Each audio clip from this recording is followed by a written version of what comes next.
And senior fellow at the Middle East Institute, Daniel Serwer, joins me now from Washington. Daniel, in the 8th day now of this Russian incursion, what's your assessment on the conflict? Is this taking longer than perhaps Putin may have expected? And given what we've seen, can we get any indication of how much longer you think it might last? It's certainly taking longer than the Russians anticipated. But look, that doesn't help a whole lot. The situation on the ground is not favorable to the Ukrainians at this point, and it's hard to picture how it would turn favorable, in particular along the southern coast. The Russians have had significant success. Uh, the Russians will also try to encircle and eventually take Kyiv, the capital, and I'm not seeing how they can be defeated. What I'm seeing, though, is that they can't win.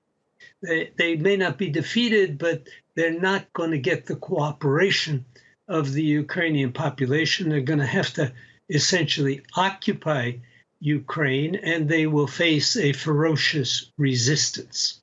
Yeah, certainly we've seen a lot of that in just the last week. What about the peace process? There's another round due to take place on Thursday. What are your expectations for that? How might that go? And do you see any solution or compromise to the conflict at this point? No, I don't. I don't see a compromise that's acceptable to both sides. I think both sides are determined to continue fighting. The Ukrainians want the Russian troops out of all of Ukraine, and the Russians want to control all of Ukraine and to install a puppet government in Kyiv.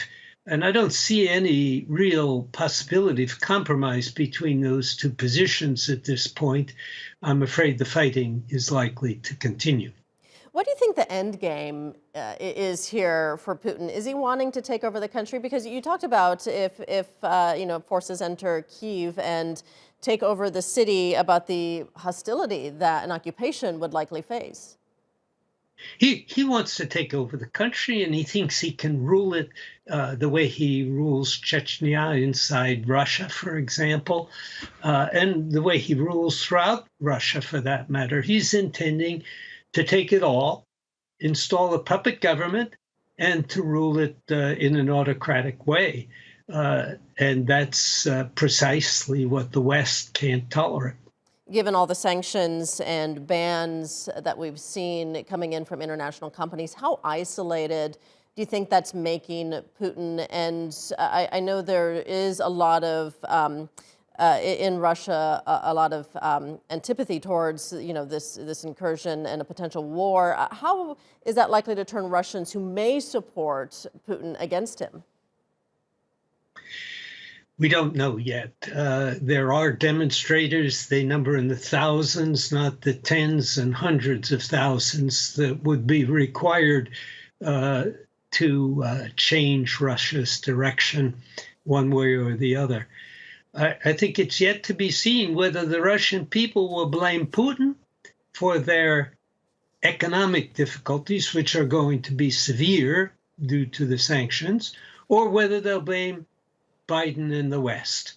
And it's still just not clear. And certainly Putin's controlled media in Russia are selling the notion that this is all precipitated by the United States, NATO, Germany, the West, who are nothing but liars and thieves.